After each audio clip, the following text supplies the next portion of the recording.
Mr. Godman, how does Bhagwan's path suit the modern man?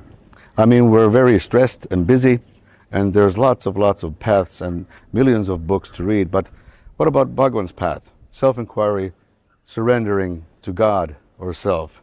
How does it fit our times? It's timeless. The nice thing about it is that it's relevant advice for today. It would have been relevant advice 2,000 years ago.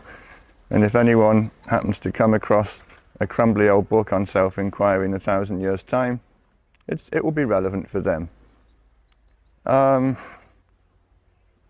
Just back to Lakshmana Swami for a minute. He used to say occasionally, the only worthy accomplishment in life is self-realization. If you don't realize the self, or at least if you don't even try to realize the self, then you've wasted your life. So that's a decision every person who comes across these spiritual stories, teachings, has to face. Either you take them seriously, you make an attempt to transcend samsara, to get out of your endless cycle of suffering, birth and death, or you just go back to worldly life. So your question is, what is the role of these teachings in the modern world? It's entirely up to the person concerned. If somebody tells you this is a way that you can be peaceful, get rid of all your suffering, and you ignore it, that's your fault. It's your decision, it might be your destiny, but I don't think there's any cultural or time restraints on who can benefit from Bhagavan's teachings. You don't have to believe anything in order to practice them. What Bhagavan is giving you is a working hypothesis of what causes you to function as an individual, what causes you to find yourself in a state of suffering and unhappiness. And then he says, if you do this, then there's a possibility that your sense of individuality, your suffering will end. So he's not asking you to believe in God, he's not asking you to join an organization, he's not asking you to even give up your family. He never ever permitted anyone to give up either a job or a family responsibility. He said you can tackle this problem in whatever circumstances you find yourself in. It's entirely up to you. I'm showing you the exit door, if you like. I'm showing you the one way out of this cycle of birth and death, this endless suffering. And what he was telling people was that there is a sense of individuality that makes you think, I am a person who occupies a body, I see a world external to myself, and because I've located myself and my identity inside this body, I have to choose and decide what I have to do in order to protect this bodily form. I have to function with other people who I assume have the same entities inside themselves. So you get this whole continuation of protecting, identifying with a limited form, and all the suffering that progresses from that assumption.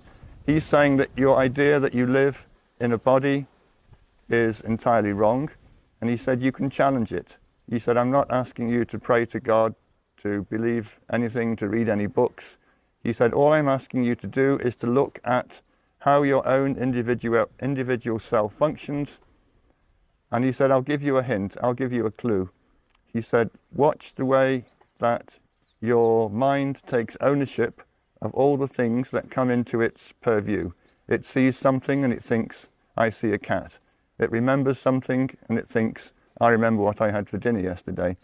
He said the common thread to all of these thoughts, ideas, is this thing called I, which you've located inside yourself, and you attach it to the memories, the thoughts, the perceptions, and that, in the same way that a fast-moving set of frames in a camera gives the illusion of continuity, this I, moment to moment, seems to create a solid entity, a solid person that you believe yourself to be inside yourself. He said you can dismantle this idea, this assumption, by taking attention off the things that your mind ordinarily plays with, experiences, jumps after. He said, just try to be aware of what it is inside yourself when you say I. When you say, I am happy, I am a lawyer, I am a woman, anything that I wants to associate with, go back to the fundamental thing inside yourself that's saying it. And he said, put attention on that, keep it there. He said, you won't be able to do it more than a fraction of a second, but every time your attention wanders, go back to it again, again, and again. And he said, sooner or later, you'll find yourself getting quieter, more peaceful. You'll find you have less and less interest in extroverting your mind, your attention to external phenomena. And he said, a point will be reached when that I no longer has this urge to say, I am this, I want that, I will do this. At which point, he said, it can't exist in isolation by itself. That this is the key point of what Bhagavan is trying to tell people, is that your idea of being an individual person only persists because it keeps latching on to things which are not itself. If you put it in isolation, it cannot exist, and then it slowly, slowly sinks and subsides. And he said, at that point, it goes back into the self, back into the heart, and you have a direct experience of who you really are, instead of a false experience of who you're imagining yourself to be. Now that is a very non-religious message. It's something that anybody can do. It's not something anyone can do and succeed, but it's something anyone can try to do and try for themselves to see if what he's saying about the nature of your individual self is true or not.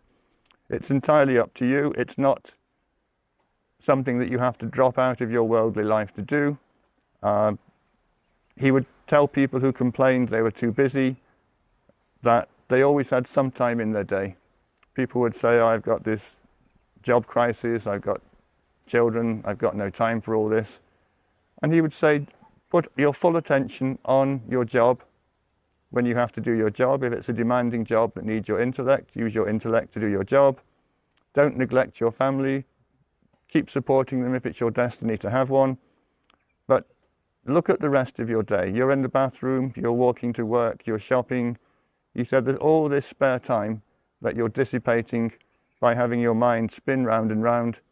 So when you go deal with your family, you're in a fractious mood. When you go to the office, your mind is not quiet. He said, put your mind in a state of silence in your spare time. So when you're out walking, waiting for your bus, he said, look at what's going on in your mind. Hold on to this sense of I, which is coordinating all your thoughts. Reject the mind's natural tendency to go out and attach itself to other things. And if you do that, he says, then you create a zone of silence, a zone of peace inside yourself, in your spare time, so that when you do have to go into your living room and sort out your kids fighting, or when you're in the office having to argue with your boss, you're functioning from a place of silence and peace within yourself that communicates itself to those around you. So in no sense whatsoever was he a world rejecter. He told several people that being married, having children was not an impediment to realization.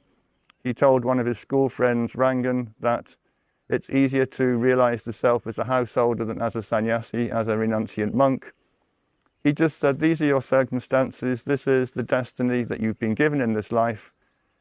Wherever you go, you have to take your mind with you. If you run off to an ashram, you run off to a cave, you take your mind with you, you sit in your cave, and the next day your mind is creating problems for you again.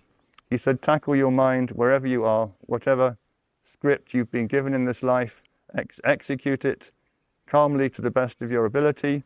He said, try to be like the accountant who is in charge of the millionaire's accounts. He said, it's not the accountant's money, so he doesn't get excited by all the zeros he sees in front of him. He tots up the columns, he does the arithmetic right, and he goes home at night and he doesn't fantasize about all the money that he might have or might not have. It's not his money, it's somebody else's money. It's just his job to add up the columns and come to the right numbers. He said, have that attitude with your job. It's not ultimately my responsibility. The only worthy thing is self-realization, and you have to make time for that. yourself. Don't give up. All the things that you might think are impediments to it, your job is not an impediment, your family is not an impediment. If you are serious about this, then your circumstances will mold themselves into such a situation that you will find the time and have the energy to succeed.